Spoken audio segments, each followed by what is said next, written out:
Welcome, workers and friends. Welcome back to Working Class Revolt. I'm your host, Dust James, the Marxist Leninist truck driver, come to you live from my humble home in rural North Carolina. And as always, I'm joined by my very great friend and comrade from down under, union organizer, Brother David Fox. How's it going? Very good, thank you. Right on, brother, right on. So we are very, very honored to have with us the ideological powerhouse behind the very successful and positive organization of Midwestern Marx, avid scholar, writer, fellow streamer, brother Carlos Garrido. How you doing? I'm doing good, brother. Thank you, guys, for having me on. It's a pleasure to be here. Right on. So we're going to get right into it. And we start with labor updates. And the reason why we start with labor updates is this is a tradition of the American Communist Movement, where we understand that if we truly want to inform ourselves, we need to rely on our own connections and institutions and collectives. And we need to get the material understanding of the conditions from the people themselves. So a lot of principled communist parties would give questionnaires or have meetings where they talk about the conditions they face. So I'm going to start here. Gas prices have doubled in the last year. Real inflation for working families total is in the double digits. People are seeing people have taken a pay cut, and that's the reality of the situation. I don't want to go too far into it. We did a more in-depth discussion on this a few weeks ago on our episode of Commie Son of the South. If folks want to go check that out, brother Fox, just a very quick labor update on conditions in Australia. Yeah, look, they're not so dissimilar to what you just talked about. Then, inflation was going to head by was going to rise by 6% by December this year. It's now looking at 7%. Same thing. A lot of working people are finding it very hard to get by. Obviously, price of groceries and utilities have gone through the roof. Gas is the same. Gas and petrol and diesel, they're all gone right through the roof as well. The fuel excise, there was 20 cents taken off the fuel excise on the previous government, but that will be back in place by September. So an extra 20, we use the metric system, so 20 cents a litre extra. It's a lot of people are going to be finding it hard to get by. Because all that cost of fuel, especially flows on back to the worker again and buying basic consumables. Let's see, brother Carlos, just give us a quick update on the conditions that you're facing or within your community. Well, as a graduate assistant instructor, we get paid 9 months out of the year, and I'm approaching the months where I don't get a paycheck, but I still got to pay rent. And when I go to the gas tank, and a car that would take $22 to fill up is taking $61. It's pretty hard. These are the months where I have to get the magician cape out, get the magic hat where bunnies come out of, and try to figure out how the hell I'm gonna pay for rent, for food, and for the basic necessities of life. So although in terms of my position in relation to the means of production, I don't technically consider myself within the working class in terms of community. I certainly feel the same struggles the vast majority of Americans workers feel today. Thank you, brother. So we're going to continue and get right into our news update portion. And we haven't had a show in about a month. Last time we were on here, we had a young woman from the United Kingdom, from the Workers' Party, and folks can go back and check that out as well. But there's been a lot of news in this current section. A lot has happened, and I'm gonna bring in, something that's near and dear to my heart and my community, and that's the subject of immigration. And we saw this flare up recently. I'm gonna bring up an article from my phone here. Give me 1 second. Yes. So in San Antonio, 50 plus people were found dead in the back of a tractor trailer. More than 50 undocumented migrants were found, among them 27 from Mexico, 14 from Honduras, 7 from Guatemala, and 2 from El Salvador. An abandoned truck on the outskirts of the city of San Antonio, Texas. And I'm looking at through all of these bourgeois articles. And a lot of these bourgeois articles, just the very language that it speaks from is completely devoid of humanity, completely devoid of the international understanding of imperialism. It speaks about immigration as if it's something to do with the law or a legal status, the way they dehumanize people and give them, they simply refer to them as, there's a wonderful country music song, which actually is a cover of the great Woody Guthrie. That's a great cover of it from Johnny Cash and Johnny Rodriguez, of Woody Guthrie's song "Deportee," and you can kind of see how the newspaper kind of dehumanizes and puts human beings into a statistic. Talks about like this is a legal problem. This is and criminalizes people, and it's absolutely disgusting. And I think this opportunity, this tragedy, we're going to have to speak on it. We're going to have to speak on it, from our perspective. And the reality is that Mexico, Latin America are oppressed nations. People are fleeing. Did I read on there? Did I say anything about folks fleeing Nicaragua? Did I see anything about folks fleeing Cuba? Nah, they're fleeing the capitalist countries that the monopoly capitalists here control, that the monopoly capitalists exploit. And a lot of these communities are indigenous communities. A higher portion of the people that have died on the border have been people don't even speak Spanish, people that speak indigenous languages. And this is the global economic system. It's not a flaw in the immigration law or whatever. People are fleeing the exploitation of the same monopoly corporations that are holding down workers here. And, it's got to be said, and these are human beings with potential and dreams and lives, and they're being forced out of their homelands. The places they love ain't coming to America. This is the best country in the world or what have you, and all that bullshit. They want to stay where they're at and have wonderful, fulfilling lives, and they're forced in these horrible situations. And these drug cartels and coyote and human smuggling organizations they're only a symptom. They're not the problem. They are a symptom of the problem, which is monopoly capitalism, which is in this entire system. And this is, honestly, if you look at the portion of indigenous people that are kept in, horrible conditions throughout Latin America, die along the border, are kept in the worst positions here. This is a continuation of the national oppression of indigenous people and the genocide of indigenous people. And we have to see it that way. And we got to look at this from a material basis. And these are fellow workers. These are fellow human beings. And this is a class issue. This ain't, some kind of social issue. This is super exploitation of fellow workers that is dragging everybody's wages down here. And, it needs to be talked about every now and then, because the corporate news, they talk about it in the wrong way, or they don't talk about it at all. So I think that's going to do it for my spill. Brother Carlos Garrido, maybe you can talk a little bit on this issue.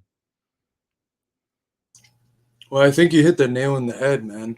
People don't leave their country because of Mickey Mouse and Hollywood and all these other things. People don't leave their country because they hate their country. They leave their country because their country has been ravished by imperialism. Their people are offered the only alternative in order to survive is to be super exploited, so that the imperialists can get the super profits that are then filtered here that end up sustaining some form of a labor aristocracy.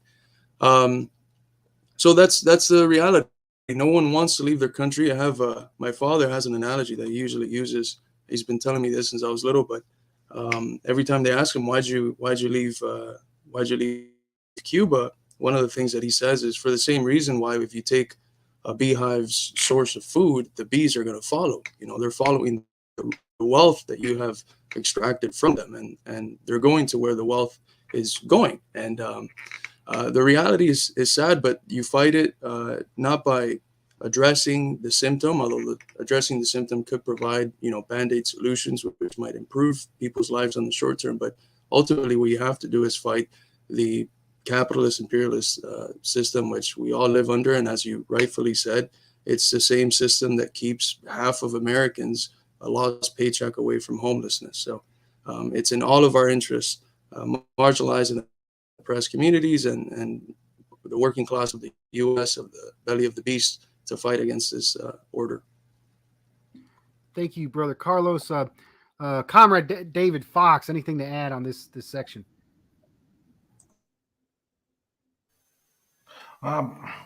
Well, because I'm over here in Australia, I'm not just up to date with that particular issue. I've only heard bits of news items. I mean, it's terrible what's going on, and actually tragedy, the loss of 50 people and possibly even more, and people dying like that. I mean, obviously, it shows you overall, though. It's like you're spot on the point there, Dust. Yeah, the fact is, it's a system itself. It's not about how some mishandling somewhere or some decision. It's the actual system itself that's creating all this.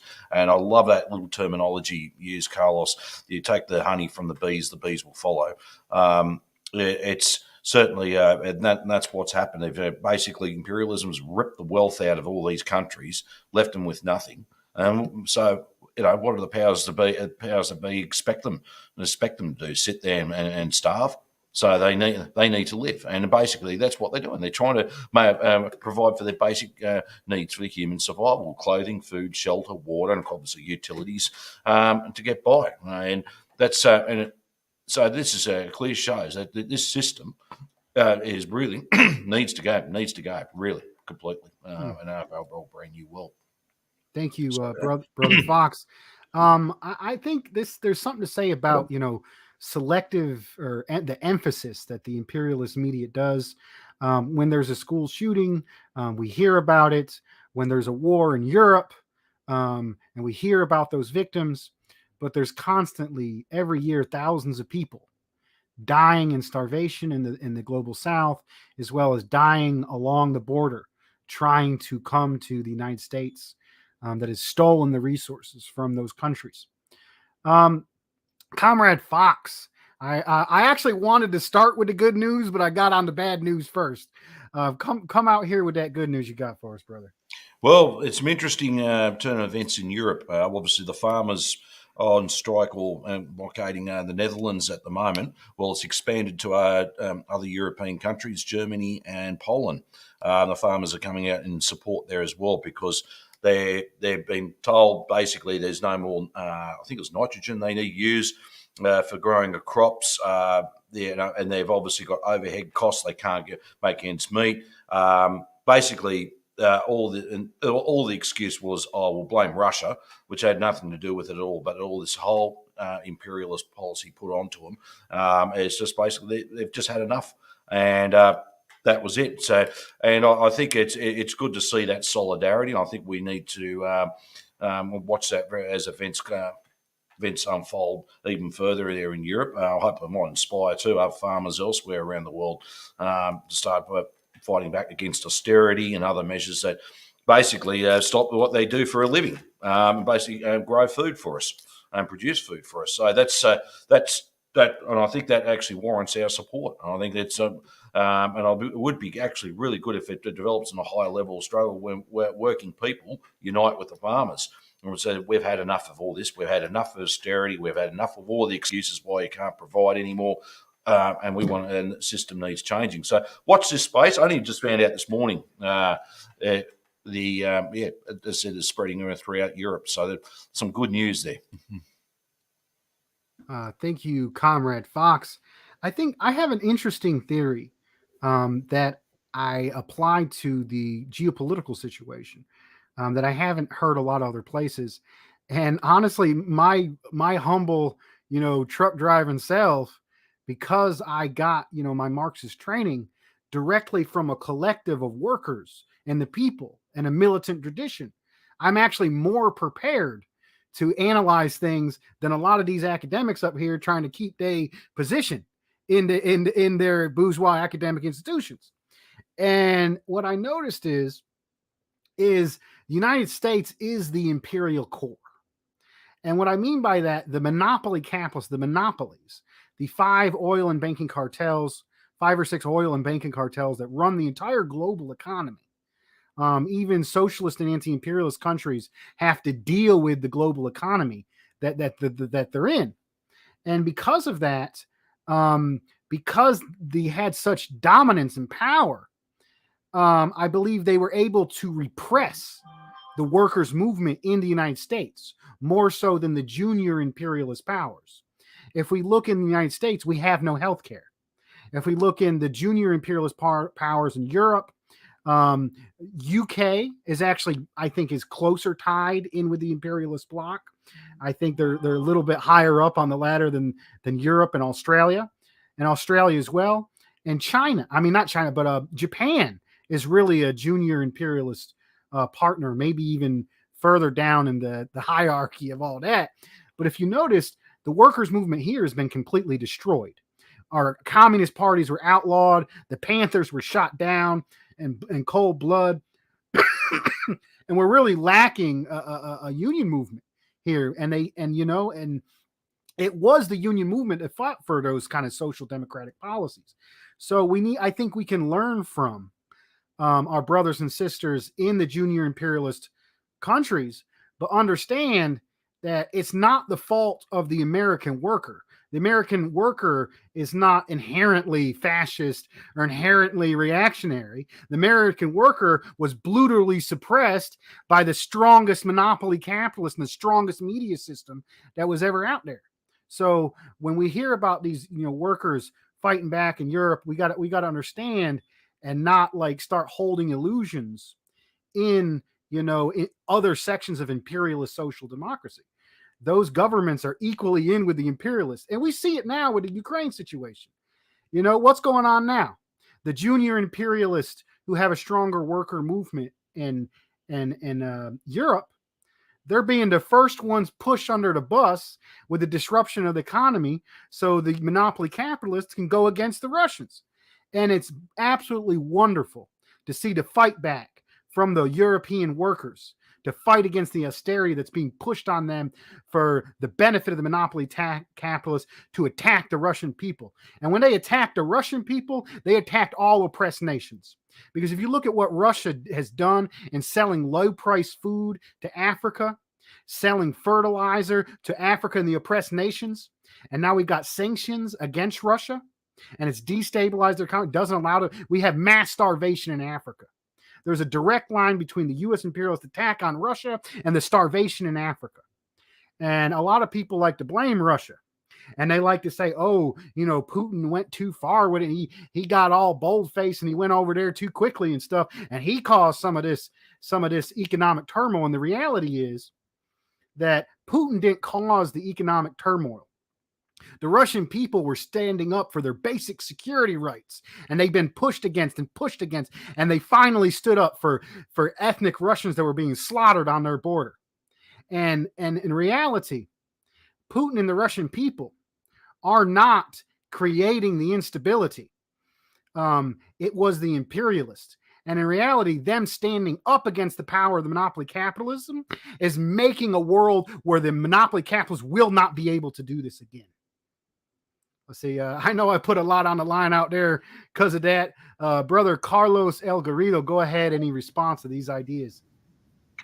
I want to respond directly to what you just said about Russia.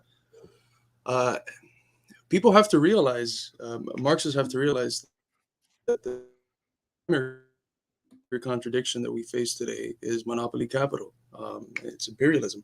And I think there's something to be said about who is supporting Russia. Who is supporting Russia? What side is supporting Russia? And that should always have at least it should be a factor in our analysis of the situation. When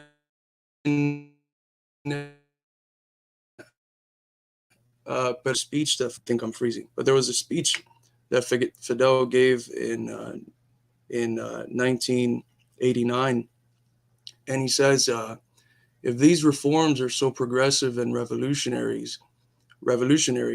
why are the imperialists applauding, right? And I think that the same logic applies in a reverse form. If Russia is so bad, why is it that those who have been under the boot of imperialism for so long are the ones that are raising the Russian flag and allying with Russia? And that's something that we have to take into account. It's not just a simplistic analysis. It's a real analysis. Who's supporting who? And the oppressed people and the countries that have waged successful revolutions that are outside of the sphere of influence of monopoly capital, they're siding with Russia unanimously. The other thing that I wanted to mention, you brought up the farmers' protests. I haven't followed them too closely, but I do want to say this because this is one of the things that I've noticed is people on the left who haven't supported it because supposedly the class position of the farmers is petty bourgeois, and if it's petty bourgeois, then it's not revolutionary, it's not the proletariat, and therefore you should not support it. That's absolutely incorrect, right? It's incorrect. It's a tactic that has been used with other mobilizations in the U.S. And when it's been used in the U.S., it fails to realize that the reason why some of these segments of the working mass aren't being paid by wages and are self-contracted, it's directly an attack of capital on labor, because in doing so, the capitalist removes all sorts of responsibilities that he has towards his workers, which are responsibilities that the labor movement has fought for. If they consider them independent contractors, you don't have any responsibilities towards them as a worker. Now, with the issue of the farmer, I think a similar misinterpretation arises where they're trying to call the farmers petty bourgeois. But if you keep in mind that the primary contradiction today is monopoly capital, small forms of capital, when they're facing a struggle against monopoly capital, are progressive. They are objectively progressive. If we look at the history of China and the Chinese Revolution and the period of new democracy, read Mao, right? Mao went as far as to say, look, the bourgeoisie, not just the petty bourgeoisie, the bourgeoisie, if it doesn't ally with imperialism, although we might have to keep a suspicious eye on them, but if it doesn't ally with imperialism, they're objectively a revolutionary class. So we have to understand that the Marxist method, dialectical materialism, means that we have to analyze each situation concretely, and we can't copy and paste conclusions from one epoch or from one place onto another epoch or another place. To analyze each thing anew in its context and its unique interconnections and its unique process and its unique history. And farmers, even if they constitute a petty bourgeoisie, if they're fighting against monopoly capital, it is objectively a progressive force. Very powerful. Go ahead, Brother Fox. I'm just going to read this little paragraph. I think it's out of Dialectical and Historical Materialism by J.V. Stalin. And this is a really good one to reminder that this flows on what Carlos and myself and you've been speaking. And us, it goes, the fall of the utopians, including the Naragniks, anarchists and socialist revolutionaries, was due, among other things, to the fact that they did not recognize the primary role which the conditions of material life of society play in the development of society, and sinking to idealism, did not base their practical activities on the needs of the development of the material life of society, but independently of and in spite of these needs, on ideal plans and all-embracing projects divorced from the real life of society. Well, let's sum that up in that little paragraph, what we've just been talking about, and those that are not supporting the farmers. I think it's vital just to keep that in mind as well. I'll write it in the comments section while we're talking. Thank you, brother. And that right there, what he just read, is like the complete and whole problem with all these folks going around trying to call themselves Marxists because it's cool now. It won't cool in the South when I was trying to do it, even into college, and now it's cool and everybody want to be identifying with it. but they're not getting to the heart of the matter.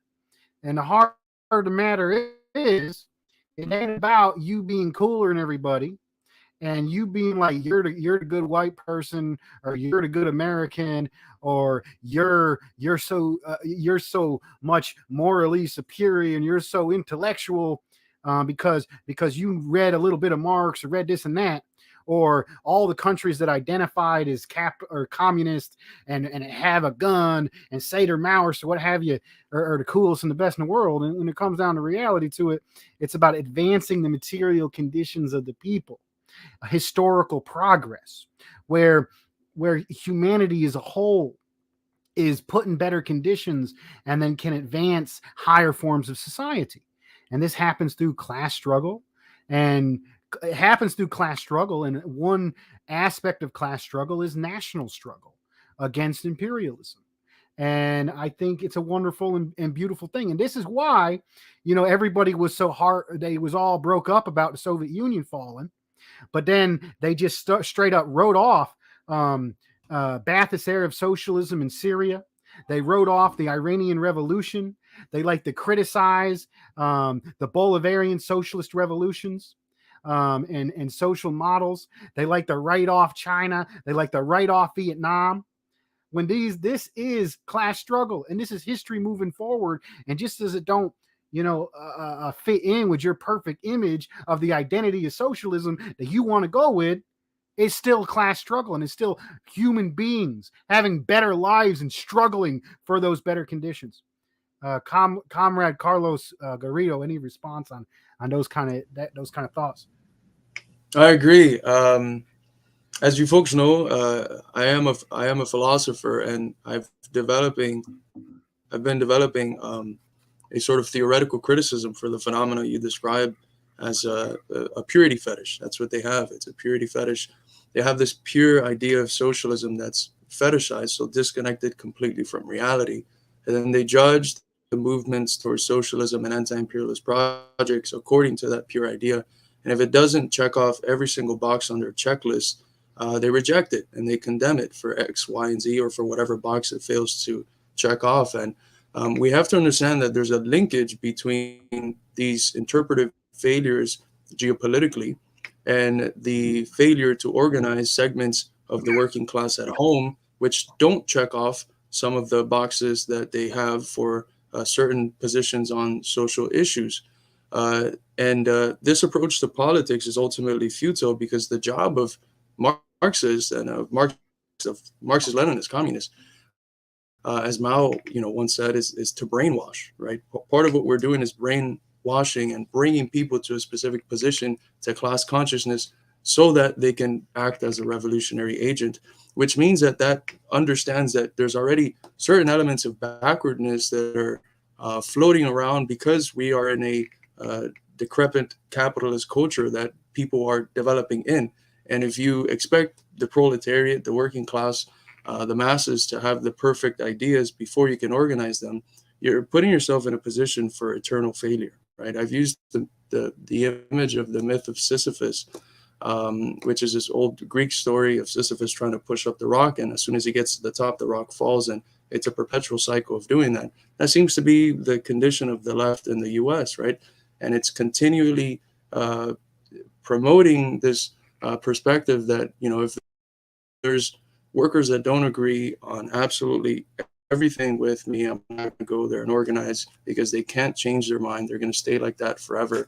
And it's ultimately an anti-dialectical point of view. And the core of our materialism is that it's a dialectical materialism. We look at things in their interconnections and their processes. And a lot of what passes as Marxism nowadays doesn't have that. It's both idealist and non-dialectical. Thank you, comrade. We're coming up on our half an hour news section. I won't going to throw this in there, but I think I will. This is a little bit of a controversial issue, and it goes along with what we're saying. Recently, the Supreme Court overturned Roe versus Wade, and this is a horrible day for women who, no longer have reproductive health, no longer make choices with their own bodies, and because the horrible declining capitalist economy, This requires, child care as well, and labor on top of that, and the necessary societal function. But the same, and a lot of people are rightfully going out into the streets within this movement, and there's ways to get into people. But there's something I got to say about this.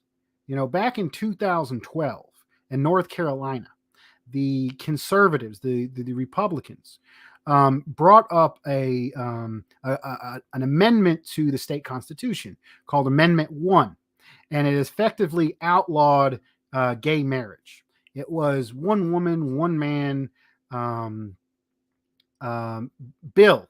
It was a very regressive law, but this is the Bible Belt in North Carolina, and one of the only places that is a community space where you're not being directly engaged in capitalist activity, while you're not expected to buy things or you're not expected to work for the capitalists, are the religious institutions. And there are working class people, black and brown people, who have different social views than, those more liberally minded, urban folks, or those who are involved in organizing in politics. And what happened was they were able to get poor black and brown people to vote Republican using this social issue. And I'm looking at this now with the abortion, and what is the main issue that the majority of the working class is concerned about? The major issue facing the majority of the working class people right now is inflation. It is the worsening of the economy. It is the gas prices. But who's talking about the gas prices? Who's talking about inflation? It's the opposition party, because the Democrats are in power, and the Democrats have not done anything to help us on the economy. They have not done anything to do with COVID. They've drugged their feet. They have made it worse. They have declared war against Russia with these sanctions. They've been doing a whole bunch of horrible stuff to attack the working people. So they're going to bring up a social issue, and they're going to escalate a social issue. So, and on a social issue, they ain't done nothing to do to help the people. Roe v. Wade, they knew could have been overturned for a minute now, and they had majorities under Obama. They had majorities now under Biden. And this is something that goes all the way back to the civil rights movement. You can look at speeches where Malcolm X goes, oh, you're going to vote for a party that has 2/3 of the government, and they don't bring your issue up till last. This was talk about the civil rights legislation that didn't get passed when the Democrats were in power, and people continued to identify with that party. And there's something to be said about that. And I think what we need to do is not let, the Democratic Party and the corporate news tell us what the main issues are, but actually make connections within your community. Find out what the most pressing issues are in your community and build independent power in the community. And I don't think abortion is the primary issue at this point. It's an important issue, but I think it's being used as a divisive tactic as the Democrats. Go ahead, Comrade Fox. Well, what I'm saying, what's happening over the US there, the Democrats are just using this as an election platform. That's all they're doing. They're not going to change it. They had, and like you correctly point out, they had every opportunity under Obama to rectify the situation, including now. I mean, Biden was there the other day on the news and basically saying, yes, you need to make sure we vote Democrat for the midterm elections, basically. And same thing that AOC and all the rest of them are putting out there. Why can't they do something about it right now? Right? And this is and I think Caleb Maupin hit the nail right on the head. The reason why that Roe versus Wade case was knocked on the head is because basically the forces they're anti-abortion and that were well organised. They've been fighting this for years, and they've forced it into a situation where they managed to have a decision ruled in their favour. And if basically, what everyone should learn from this, you need to be organised. It's basically an old principle. We need to be organised and be able to. We have to fight for what we want to gain. We can't. It's not given to us. All the promises a politician makes up there. We'll promise you the world, and then we should all very well know it's the system itself that even if the politician means well and goes into our equivalent here's a parliament, but the Congress in the US, they're not. It will. What? And the fact is, they're not going to give it to you. It has to be fought for. And really, the agitation's got to be done outside of the Congress, the parliaments, whatever we want to call them. That's where the real fight's got to be. And that's a lesson which would be learned. And I think, look, those people have been campaigning around that important issue. I mean, look, it is for them. It's probably important, but but I think if you're going to campaign, you're going to have to realise don't put all your eggs in one basket, and don't just hitch it on the Democratic bandwagon, because I can guarantee you're going to be let down very badly if they happen to control both houses after the midterm elections. And so, what are you going to do? And and I think the question is for that: if your demands are not met, what are you going to do about it? See, Comrades Carlos Garrido, I know this is a touchy subject. Your thoughts on the issue?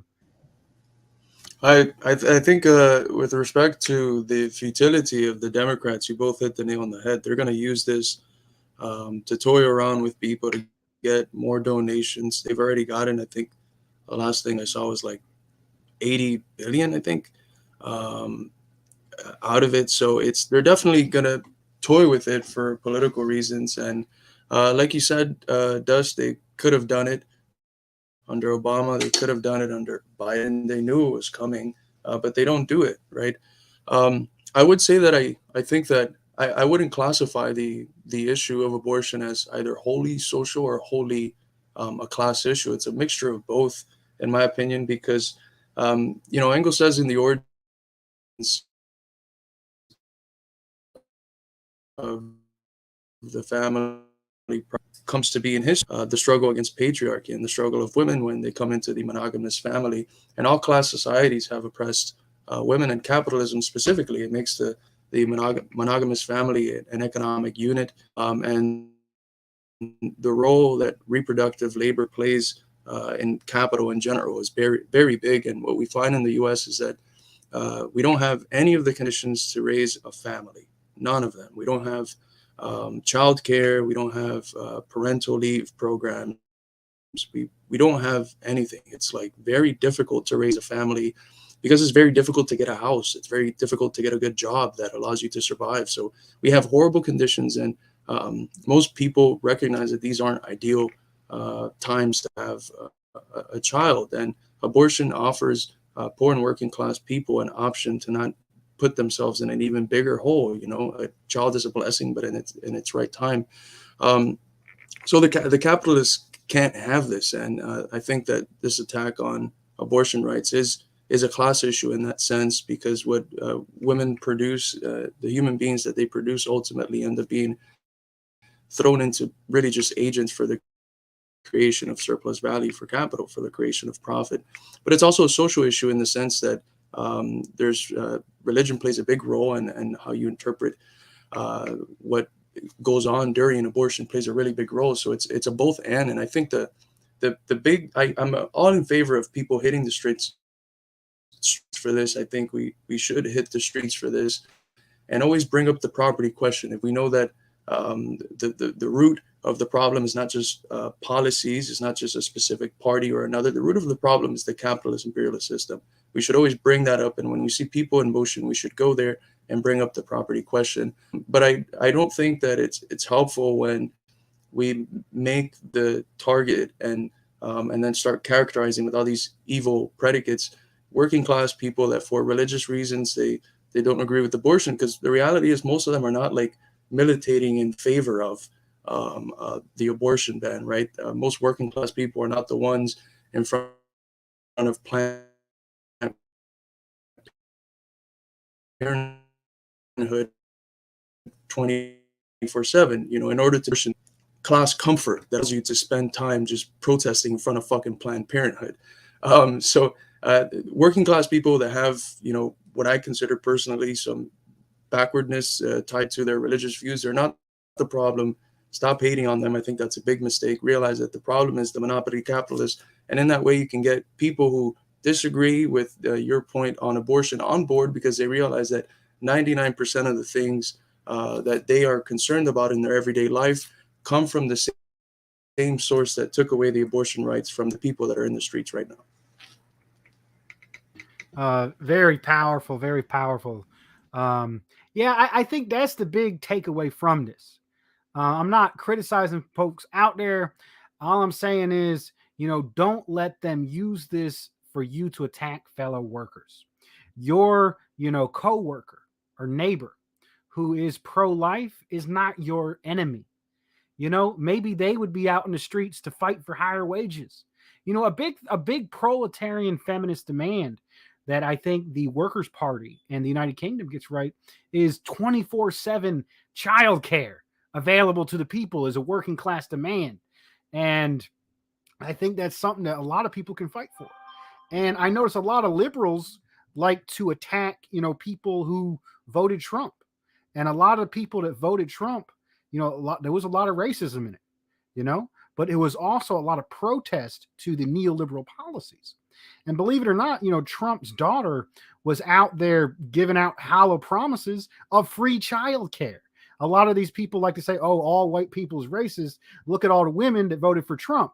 What you don't look at during a Trump campaign, Trump's daughter was out there saying, oh, if Trump becomes president, he's going to give free childcare to people. And I think that's really a lot of the reason. It won't just the racism. There was a lot of economic demands and false promises that, Trump was appealing to. And, not all Trump voters are our enemy. Not all pro-life people are our enemy. Fellow workers are trying to do the same thing you trying to do, trying to live, trying to improve their conditions. And if you honestly get a conversation, make connections with people, you'd be rather surprised. People are willing to fight for you. People are willing to get beside you. And there's tons and tons of quality, stories through the 30s and 50s where, former racist people holding formerly backwards views coming around and joining the class struggle. And, it's no different in China. China was a semi-feudal society where women had their feet bound so they couldn't walk. So they could, be good little wives and stuff. But, or they couldn't leave so they weren't getting pregnant because they was, property or what have you in the way it was set up. And, Mao was able to organize those people with those backwards positions to fight against Japanese imperialism and fight against the capitalists. And now they are the leading socialist country today and are lifting other countries out of poverty. So we're going to get into our interview. Like I said, I organize these meetings very similar to the training I received going back to the Communist Party. And one of the traditions was one meeting would be a work meeting. The next meeting would be a study meeting. And during the work meeting, we talk about, the class struggle itself, what we're doing in the union, what we're doing in the community. And then in the study, we'd study up on that, and that would help inform the work. So what we do for our work meetings in this format is we have a guest on, and we essentially have a work report from them reporting back on their work. So their work can inform our study and vice versa. And this information can go into the collective, and people can use this to analyze their own situations. So we got Carlos Garrido on of Midwestern Marks for the first time. And when we have people on for the first time, we'd like to hear a little bit of their political backstory, as well as a story of what work they have done so far. Comrade Garrido, maybe you can tell us a little bit about your political journey. Thank you, Comrade Dest. I'm a Cuban American. I was born in Cuba, and I spent most of my life in South Florida around Gusanos, and I had an event. The philosopher Alain Badiou, he has this theory of the events where things happen, and then the everydayness of your life just shatters, and you can't go back to how it was before. The event after my mom had my little sister, she had fibromas, something inside of her that was growing, and they told her that if she doesn't operate it, she might die because it was growing. And I never understood why she couldn't just operate it. We came from a fairly well-off working class family. And all the people that I was surrounded with, they all hated Cuba, telling her, just go to Cuba, get the operation in Cuba. And I was like, what? Aren't we like the wealthiest nation on the planet? Isn't Cuba bad according to you? Aren't they horrible? Why would you just tell my mom to go to Cuba to have her operation? But anyways, in 2016, and you're probably not going to like this one, Does, but in 2016, Bernie has his campaign. He starts having at least his social democratic critiques of capitalism, his critiques of private insurance, and he pulled me started to be able to understand things a bit more systematically, not just blame the condition that we were in for the results. Around that time, I start going into school for philosophy, and I'm reading Marx, I'm reading Lenin. I had a group that were with me that pushed me into organizing locally, into reading theory, and I've kept that going for a while. Yeah, is that good for the background, or do you want a little more? Um, that's interesting. That's interesting. Maybe I could just comment on that. Yeah, I mean, like I personally think Bernie Sanders did a lot of bad for the understanding of socialism altogether, because people, because of the worsening economy, a lot of people were starting to get into socialism on their own, and then this huge figure comes out, and he essentially says, "Oh, I am a socialist, and you should vote for the Democratic Party." Imperialist sheepdog. But at the same time, I think there's a lot of folks like yourself who, who are already coming to socialism, and they didn't fall into that trap. And that actually helped them on their journey. Now, would have you happened on that journey anyways, even regardless of Bernie Sanders? Probably, probably. But that's the experience you had. And I think that's a wonderful thing. Maybe you can tell us a little bit about, we meet a lot of folks who are still under the illusions of Bernie Sanders, the imperialist sheepdogs, and the Democratic Party. And when we, as Marxist Leninists, attack figures like Bernie Sanders, attack AOC for right reasons, like I just said, they go along with these wars. They back the most disgusting war criminals. How did you transition? What was your process from going to someone who was somewhat awakened by Bernie Sanders to joining, the more anti-imperialist camp? Well, I think it's quite simple, and it's a process that I used when we were knocking doors with Bernie and talking to Trump voters who already had a critique of the media, superficial though it might have been. They were critical of CNN and MSNBC, and I told them, look, just extend that to also Fox News and to these other news stations. Be critical of all the media that you're seeing. And it applies the same way to history. So I saw in the process of organizing how they just straight up lied about Bernie.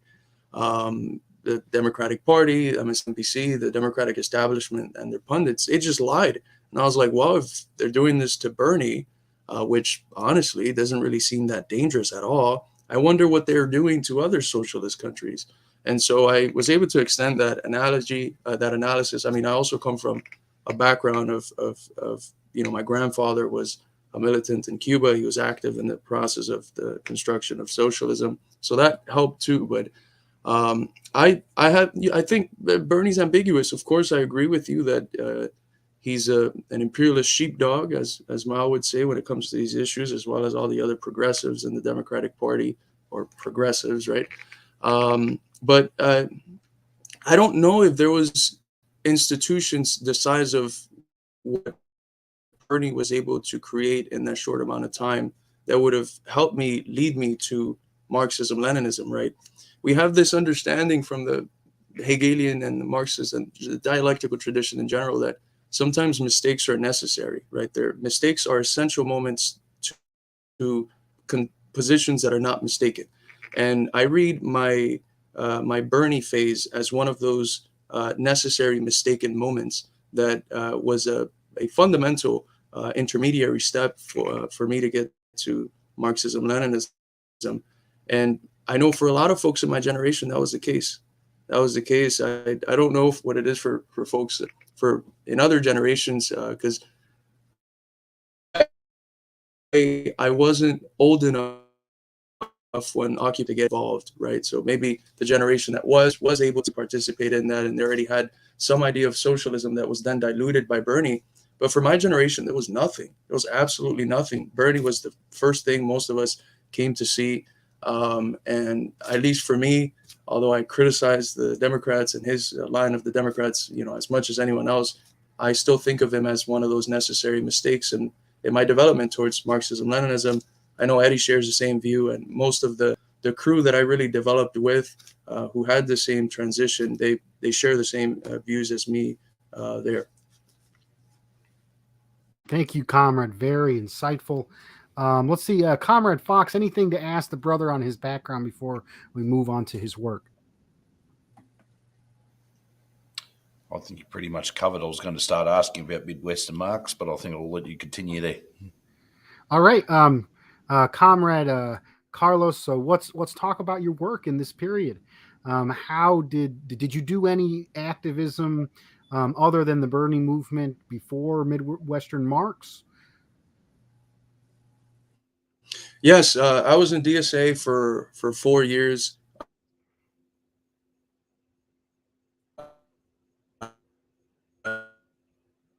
In undergrad, Dubuque, Iowa. It's a beautiful, biggest employer. They employed 1,500 workers, and the DSA meetings that we would go to every Sunday, they were at the UAW Union Hall.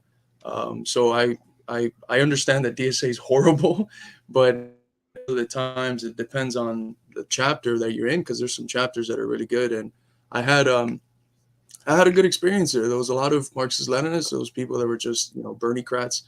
But there was a lot of Marxist-Leninists, and we were active organizing our community in ways that helped shape the way that I think about organizing and about mobilizing people and about talking to people about politics. It's very difficult to talk to people about politics. It's usually something, especially in the US, that most people don't want to talk about.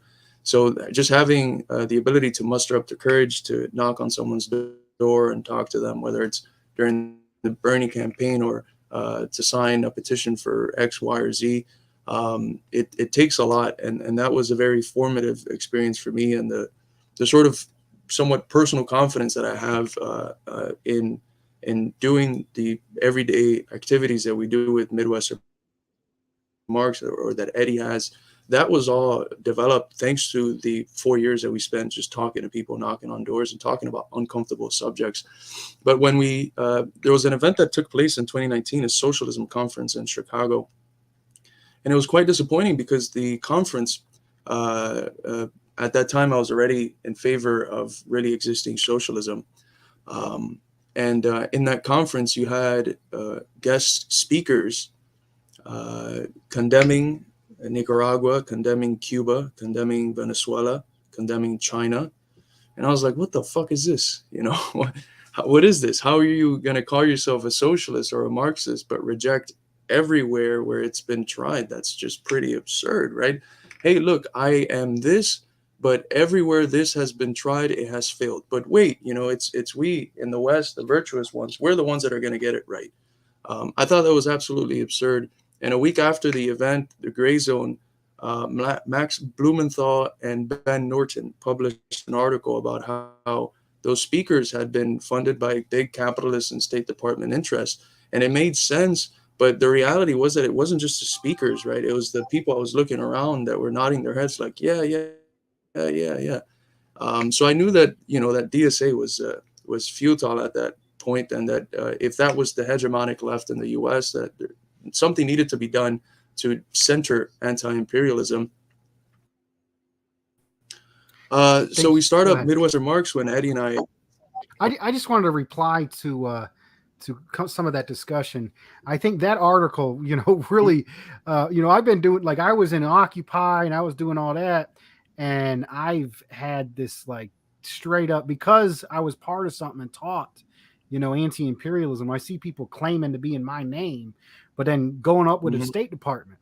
And when Max Blumenthal and Ben Norton came out with that article, that was a serious moment of vindication, that I could easily share that article everywhere to all these people that have been saying all this crap to me. And then they start demonizing Ben Norton and Max Blumenthal and saying they're Putin lovers and all this crazy shit. But I think that the moral of the story we can get into this is that, the people are going to, I think, always, have faith in the people. The people are going to go through what they're going to go through and do the necessary levels of understanding based on the social and political conditions that exist. and it was great to hear stories like that. I think what it puts on us is, those of us who are, anti-imperialists, we really need to build our networks. We really need to get our foot game on the ball. We need more shows like this. We need more programs like Midwestern Marks. And I think, and then we can really start to combat this stuff and push people forward. David Fox, and then we can hear more about Midwestern Marks. Go ahead. Yeah, well, actually, this plays into that about the creation of Midwestern Marks, because I think we've all got there's a lot of interesting similar patterns how people come to Marxism and Leninism, their journey to it, and come to realise it. And obviously, there's some parts I can relate to that as well. It really comes to show you that there is a quantitative to qualitative changes happening. Even it's like on the individual that come to realise it's the system itself that needs to go, and that's obviously now continues on the formation of Midwestern Marks. It would be quite fascinating how you guys got that together. Go ahead. I apologize if there's connection issues. I know how my Wi-Fi is. I'm soon to get this little thing that helps the room that I'm in get better Wi-Fi, but that's pending.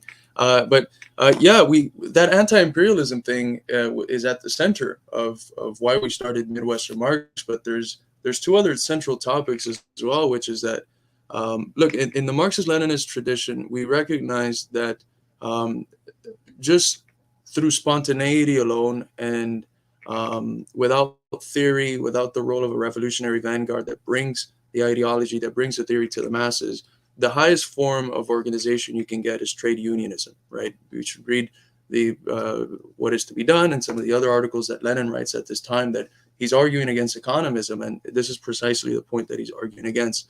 So I saw that in the US, you have on one side the working class, and on the other side, the supposed intellectuals that are the ones that know the theory. And I realized that insofar as this gulf continues, you're not going to be able to organize a revolutionary movement, right? Because the masses need the revolutionary ideas, and the people supposedly with the revolutionary ideas are disseminating them in ways that are alienating to the working class, or are just in spaces that are not getting intermeshed.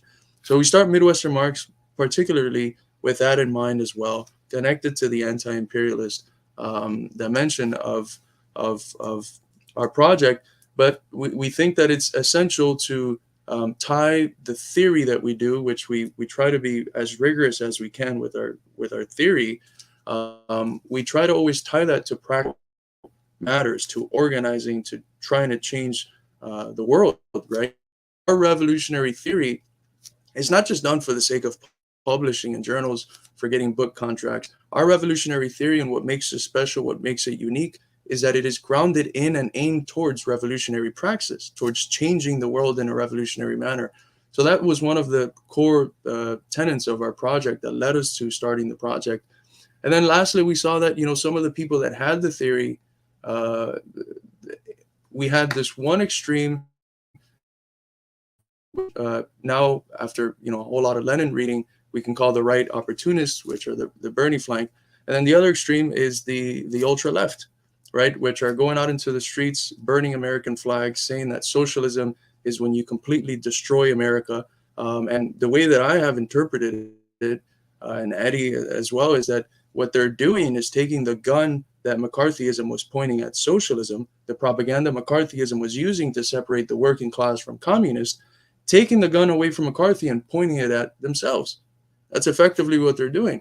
And it's, again, theoretically, it comes from a mistake that is rooted in a lack of dialectical thinking. So from the start, we also had this tenet that that tries to recapture the positive history of the U.S., the histories of struggles. Wherever there's oppression, wherever there's exploitation, there's struggle. And we look at the U.S. as a project that, like everything else in the world, is contradictory. It contains both the history of genocide, it contains the history of slavery, of imperialism, of exploitation, of capitalism, but it contains within that a rich history of struggle against that ugly history.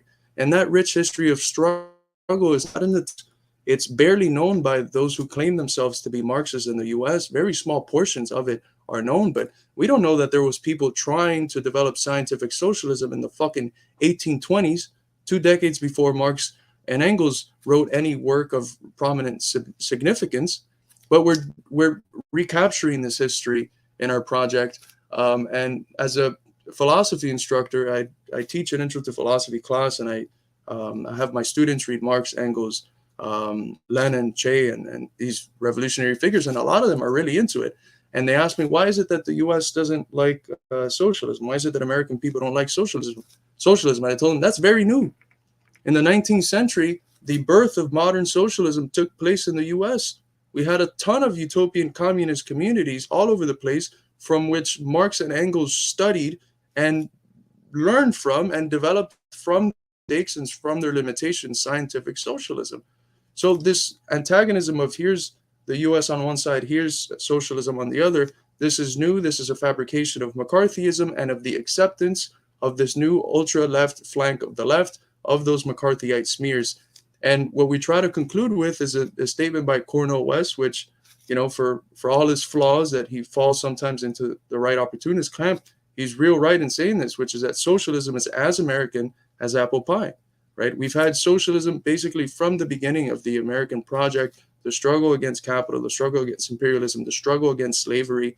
And that part of our history we try to recapture, because if socialism is going to develop in the US, it's not going to come in a foreign suit. It's not going to come wrapped up in Mao posters and Lenin posters. Look, I love my Mao, I love my Lenin. But the revolutions take place in concrete circumstances with concrete conditions, and they develop according to the specific characteristics and histories of the place in which they are developing in. And so if we're going to have socialism in the US, it's going to be socialism grounded in this tradition of struggle. So it is our objective to go back, trace it out, develop this history for the masses so that we give our struggles today historical legs. And so that when we talk about socialism, it doesn't feel like something new, but we show them, hey, baby, it's always been here. It's always been here. So those are the three central tenets that led us to create Midwestern Marx at a time when we weren't really seeing any of these all together. We were seeing all of these mistakes in different areas. Everyone lacked a little bit of something. We were always open to working with everyone. Lacked a little bit of something. And we wanted to do a project that, although inclusive, was very clearly not going to bend in these specific areas. Since then, there's been, of course, new projects that have emerged, and we're very happy to see those. We've collaborated with almost all of them, but that's what led us to start Midwestern Marx. If I had my hat on, I'll take it off to you, brother. That is absolutely beautiful and inspiring and refreshing to hear, especially from young folks coming up and coming to these necessary conclusions. I mean, I look at my tradition and where I come from. In North Carolina, it's supposed to be one of the backwards, most backward states in the country, one up from South Carolina. And I look at the history of the fusion parties where freed slaves and populist farmers came together and developed their own government and put the former slave-owning Democrats out of power, and a coup d'etat was happening against them. And I look at the regulators, and I look at the progressive elements of the FDR years, and looking back at the Civil War, not that the monopoly capitalist and Abraham Lincoln was the main force, but the abolitionists and the workers and the farmers and the Quakers, who stood up against the slavery and the Underground Railroad. And it's beautiful and inspiring. I see a lot of these folks saying, America was always evil. There ain't been nothing. They just giving our history over to the fascists, giving our history over to the right wing. And I'm tired and I'm happy. His brother, Georgy Dimitrov says, what I just said, I just paraphrased Georgy Dimitrov, the greatest anti-fascist, that worked under Stalin, that stood up in a fascist kangaroo court and out-argued him. It's some good stuff. But let's talk about this. You guys got a book coming out. Y'all started with this tick-tocking, and then y'all did this TikTok and had millions of views and what have you. You got 20,000 followers on YouTube. Brother Fox, say a little bit you got to do, and he can get back to it. Yeah, and I was just for the audience, I've actually put the link to the YouTube channel in the comments section, and if you scroll through the comments section, I also put a link to the webpage as well. And if you don't mind, because I was going to ask you about the new book, because someone asked in the audience here about the new book, and can I just share the screen just so all the viewers can have a look at it? And Carlos, if you wish to speak on it. Yes, this book is the project, the 2 decades long project of our counseling editor at our project, Thomas Riggins. He's been a philosophy professor for more than 60 years in prestigious institutions such as NYU, City University, New York, the New School for Social Research. But unlike most of the people that are in there that claim themselves to be radical in thinking, Thomas Riggins has been active in the socialist and communist movement since he was basically a teenager. He's been in the Communist Party for most of his life, and he's someone whose theoretical activity is always tied to revolutionary praxis, which, as I mentioned, is one of the core tenets of our project.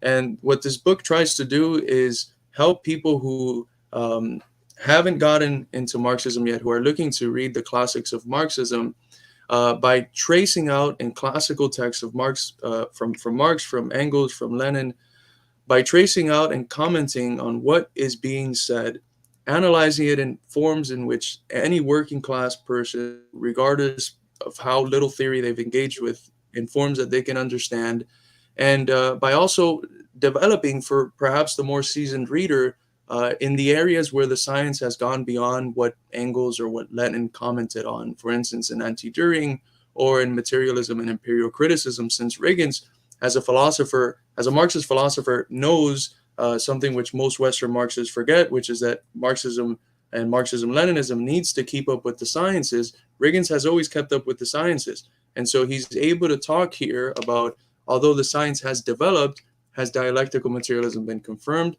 Has it not? What's the condition? Just to sort of give you a heads up, it has, of course.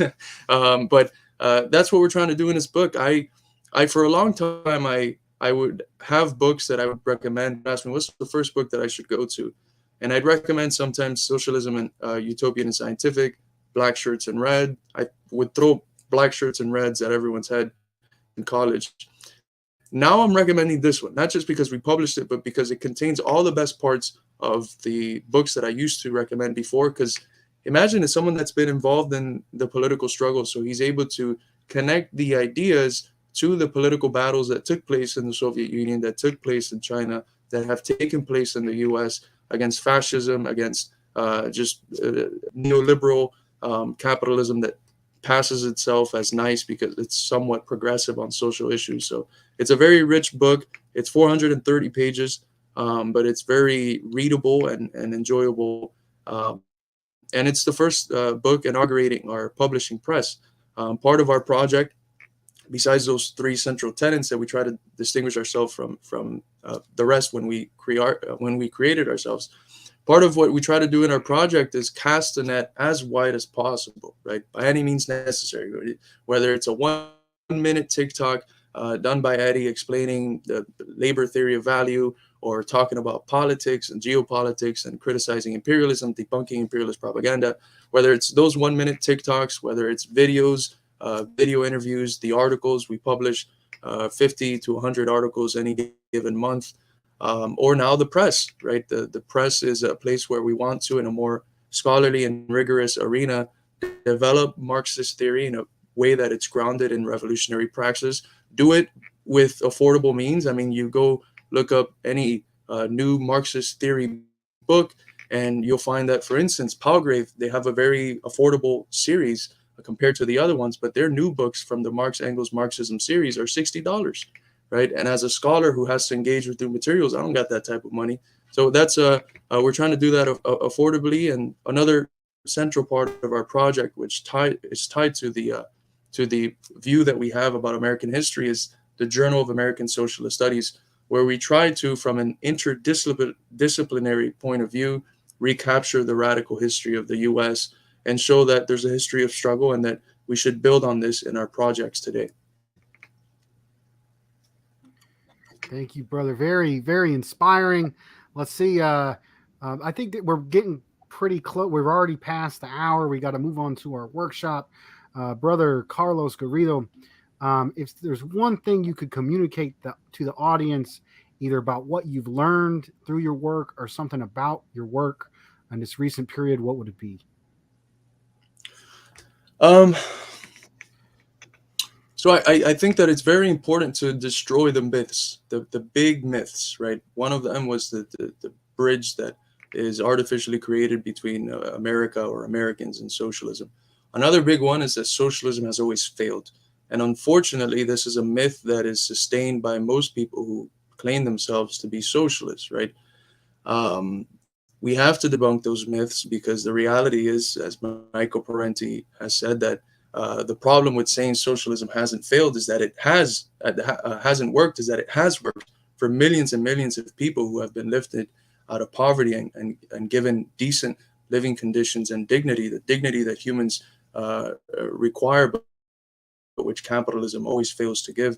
And even another thing that I try to hammer out in my organizing is that the things that American people, that the American working class enjoys the most, wasn't given to them because of capitalism. It wasn't the good heart of the capitalists which offered them, Medicaid or Medicare and some of the Social Security, the programs they enjoy the most, right? The more popular programs in the country. Those were results of struggles that were waged by organized labor, led usually by members in the Communist Party, the Socialist Party. Even anarchists were very involved in this process. So these myths are perhaps the most important thing that we can do today, deconstruct them. And that's tied to the anti-imperialist spirit that we always have to keep up, because if we show that socialism worked in other places, unlike what most of the left thinks, that it actually worked, we have a message of hope that we're bringing to the working class. If not, we're just, in the same position that the Bolsheviks were in, right? We're creating something new. The reality is we're creating something new, but it's also not new because it's been tried elsewhere and it's worked. It's worked. So we are in a far more advanced position than the Bolsheviks were when they were carrying out the revolution. We have experiments that have been tried, that have failed in certain specific areas, and learned from those failures in order to overcome the contradictions that developed internally. And we should learn from that and be able to craft a program that goes to the masses and says, look, this is what's going to raise your living standards. This is what's going to make you feel like you have autonomy and an everyday say, both in the government and in your workplace. And that's what socialism is, right? As Fred Hampton said, socialism is the people. If you are afraid of socialism, you're afraid of the people. It's that simple. Thank you, comrade. Thank you. Quick shout out to the Flame of Liberation. He recently did a video about the assassination of the Japanese politician. We were unable to cover that in our news section, but if you'd like to go over to his channel and view that, you can learn more about that issue there. Let's see. So maybe I'll just kind of like sum it up for folks, man. It's really glad. I think we're vibing on a lot of issues. You got from the Haymarket riots to the experimental and utopian socialists of the early 1800s to, the Second American Revolution and the Civil War, and then the Panthers and the United the original Rainbow Coalition, to labor unions, to the people that I'm coming coming out of the tradition of the South, that integrated the first interracial unions here. There's so much to learn from and build on and look back upon, and we ain't gonna get it. We ain't gonna get nowhere beating over the heads and getting people full of pessimism and despair. It's gonna come from hope, out of the positive elements of the history and the positive elements that exist within the people. And that's absolutely beautiful. And as far as, the logo for this show is a truck and a book. And it's basically work and study. And that means two things: activism and class struggle, as well as we are the working class. And we're going through the class struggle on the one day. And we ain't going to put it all up to them academics and them bourgeois institutions. We can understand socialism and Marxist-Leninist science better than they can because of our experience. And then we can come together and have that knowledge as a collective and understand even better and push this struggle forward. Let's see, Comrade Fox, anything or response to the brother story before we move on to the workshop? Well, I think this is a great initiative, and I'm glad how you pointed out it's new, but it's not new either. And really, what it comes down to, this is what needs to be done, if you want to use that term. And I think what we're doing here needs to be done. It's just this is all part of organising as well. It's not getting into silly squabbles or winding ourselves up dead ends all the time. This is the actual part of the practical work, not the complete practical work, but part of it, and the education that goes along with it. And what's good about this, having a talk to yourself, about even with myself and Dust, we're all learning from each other. We're gaining more knowledge as moving along. And I hope the audience, it's the same. And that we are serious about this. We need to change society from a capitalist imperialist one to a socialist one, because basically, if we're going to go up in dead end cul-de-sacs all the time, well, I've got grave concerns for the humanity and the rest of the planet. So that's it's some serious work that needs to be done. And obviously, look, there is. It's good to see two comrades out there are trying to make it much more accessible and easier to understand as well. Well, I've always said, don't go running off. Just read Marx's Capital, Volume 1. I mean, start with the simple stuff that's easy to absorb first, and then you build yourself up into further reading. Thank you. Every time Marx's Capital is mentioned, I got to make a plug on here. On this channel, we have archived a study from a Chicano nationalist revolutionary perspective, a year-long study on Marx's Capital, over 40 hours of it, between the poet and professor. If folks want to check that out, it's good Fantastic stuff. So we're going to get right into our workshop. We're getting near the end of the show, maybe another 15 minutes or so. And what we do here is we can talk all we want, but if we don't get out there and start talking with the people, then we ain't nothing. If we can't mobilize the people, we just a bunch of hot air bags. So we got to know how to talk to the people. And if we're going to do, and we also need to point out some of the alienating and backward stuff in our movement and be able to criticize that. And I think we're going to take this time to kind of poke out some of the more negative positions that people are putting out there that have been creating rifts in our movement altogether. And so right now I'm going to pretend to be somebody who I think is taking an unnecessary, divisive, and unprincipled and undeveloped position. I'm going to try to speak like I'm a little younger. I'm a little bit prettier, but nah, basically. Oh, Dust, you're always beautiful, mate. Basically, I'm going to put out there. I've been hearing this around. The recent election in Colombia is nothing but a green branded imperialist social sheepdog, and that doesn't mean anything. And if you're not a real communist, if you support or are cheering on the recent election victory in Colombia.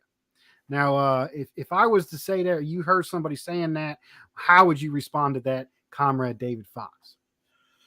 Well, I'd have to, first of all, let's put the point in hand. There's quantitative to a qualitative change, right? And obviously, Colombia has been virtually a semi-feudal fascist state for a very, very long time, where you've got few families control, I think, over 88% of the land there. Poverty is very extreme crime, obviously with the drug trafficking.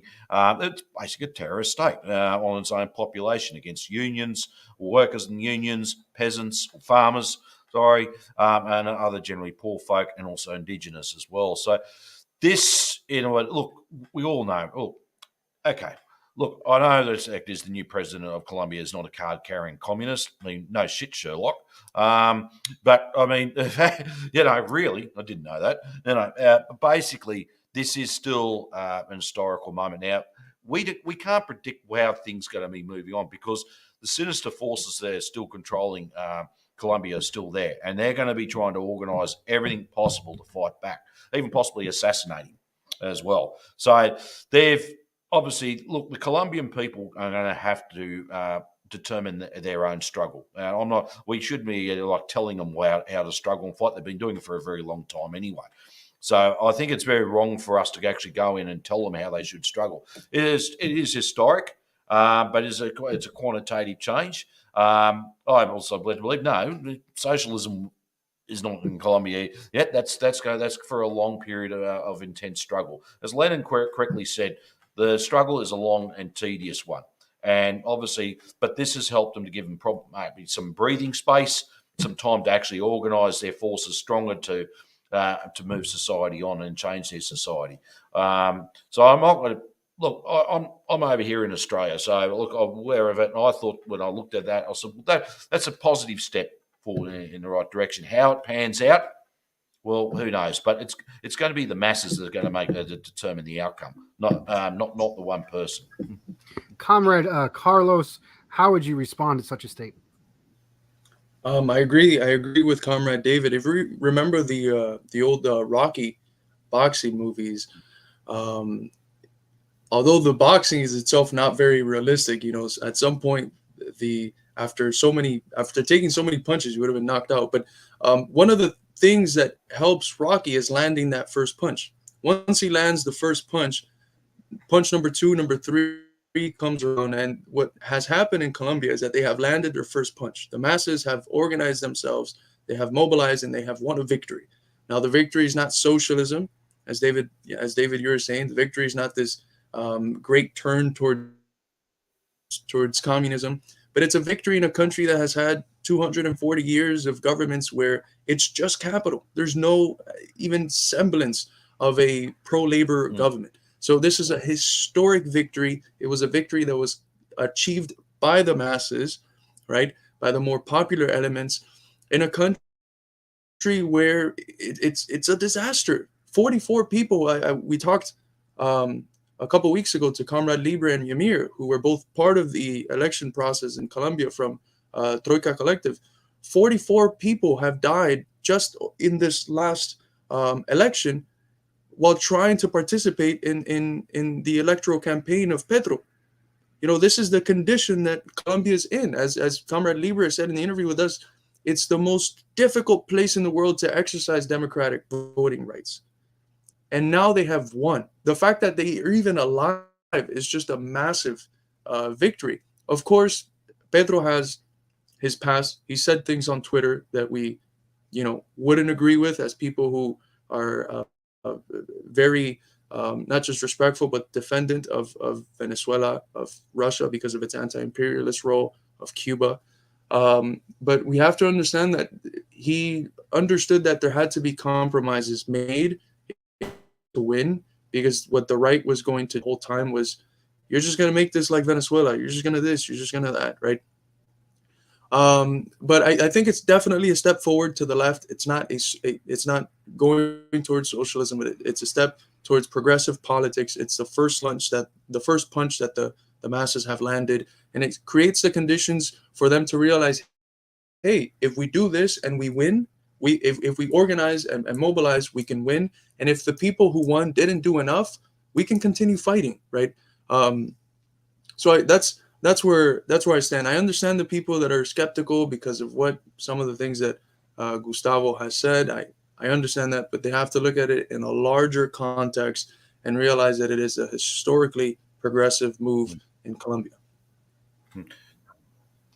Comrade Fox, very quickly, and I'll go ahead. Yeah, and just add on what we mean. Everything there are all these quantitative changes, all stages to a qualitative one. Things just don't suddenly happen.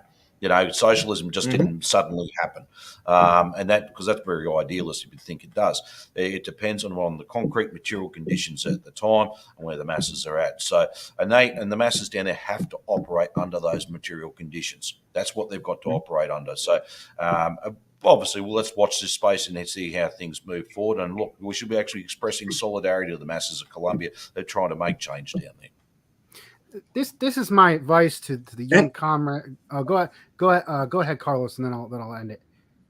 Just real quick, because I mentioned his comments on Venezuela. He's already stated quite a few times that he's willing to reestablish connections with Venezuela. So I think that supports the thesis that some of his negative comments on it are a compromise. Because if you consider Venezuela to be a dictator, like he said at one point, compared it to Bolsonaro and to Trump, you don't negotiate with them, right? And he's negotiating with them now. So I think that the people that have been the closest to it, that I've talked to, Comrade Ymir, Comrade Libre, they're very hopeful about this. And as someone who's watching it from the US, who hasn't traveled to Colombia, who hasn't seen directly the activities of the masses, who am I to tell them, no, this is actually not something progressive. He's really just an imperialist sheepdog. No, it's if they tell me, who have been there, who think like me, who are Marxist-Leninists, who have followed this process closely, that it is definitely something to be hopeful about. I sure as shit am going to listen to them and not contradict them online or in the platforms that I have. I think my advice to the young folks is these Twitter beefs, and even me doing this now, this is out of sincere respect and constructive criticism for folks to develop further. I ain't attacking nobody. I'm lifting everybody up and trying to push them in a better direction.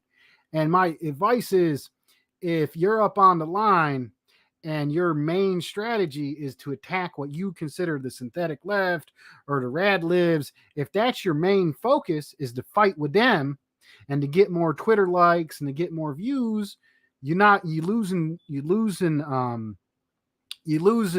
keeping your eyes on the prize, is to say. And what we're trying to do is really understand the things on a material level, on a global level, and then use that understanding to organize our families, our communities, and push history forward. And I think if I got to look at this in context, a lot of the victories in Latin America and throughout the world have been partially because of the declining power of U.S. imperialism. And it's specifically in this current era where Russia has stood up against the imperialists in Ukraine and denazified and disarmed, and the United States came up with all these crazy sanctions, disrupted the global economy, and then the ruble bounced right back. And then more, the Chinese and the Russians came together and started making former alliances. I always put this a war of attrition. It's kind of like that whack-a-mole game. And, the imperialists, they got a big old hammer. But all the moles stand up at once, they ain't gonna bop them all in the heads. And that hammer just got a little bit smaller. So a lot of these folks can be able to stand up and do something about it. If this politician would have ran even a decade ago, he would have been straight up killed by the imperialists, but he ain't now because of the changing conditions. And it ain't just the changing conditions. If we look at the recent strikes in the poorest places within Colombia, specifically in the indigenous regions and the Afro-Colombian regions, people have been in horrible conditions, have been raising up and fighting and dying to get more say and to have more power in their community. And when you get up there and say, you know better, and to say, oh, that's trash because I don't live up to my ideal, because I got a Twitter beef with these people and I want to look better than them, you are insulting oppressed people that are fighting for their lives on the front line of the global struggle. You need to cut that shit out.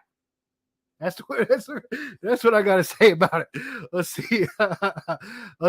Going on to the next issue. We're going to, is it okay if we run, actually, I think we're going to end it there. I had another one available, but I think we're going to go into a round of concluding statements. Let's see. We'll start with Brother Fox, and then I'll go, and then we'll have Comrade Garrido have the last word. Concluding statements, Comrade Fox. Yeah, look, I think there's been a fantastic discussion tonight, and it's good to see you doing the great work out there, Carlos, the work that needs to be done, and many other comrades involved in that. And look, I'm going to have a look at your YouTube channel later on. I think I'll go onto the website, look at the order of that book. I've got a hell of a library myself at the moment, so I know there's books there I haven't read as yet, and at the time. I think overall, it's been a good discussion tonight. And I think we're focusing on what's primary and not what more, which is really essentially important. We've got to keep our eye on the 8 ball, as we use that terminology here, but not get distracted so much there's other issues out there certainly, and they are important. And they're important to those people they affect. But we always got to raise the property question back then, the class issue, back to it, and the system itself. And I think if we're going to keep focused on that, otherwise we're just going to go up into what I call the dead end of a philosophical cul-de-sac. Right on. So I am absolutely honored to finally meet the ideological powerhouse behind Midwestern Marx, Brother Carlos Garrido. He said a lot of inspiring things, and he's actually helping me develop, hearing that his understanding of, we don't know everything. I might sound like a loudmouth trucker, but I'm sitting here, I'm trying to listen, I'm trying to learn from these folks, and hearing that stuff about how, getting involved with Bernie Sanders and DSA led him to his strong anti-imperialist position. Now, we can all learn from each other. And I think that's really what it is at the end of the day. We ain't trying to promote our ego. We ain't trying to boost our brand. We trying to learn from each other the best we can to understand history, to mobilize our people and push history forward and improve the conditions of our communities. And if we want to improve the conditions of our communities, we got to learn how to talk to the people. We got to learn how to build up the people. We got to learn how to serve the people. We can't just be like, oh, I know this and I know that, and you better know it or I don't want to talk to you.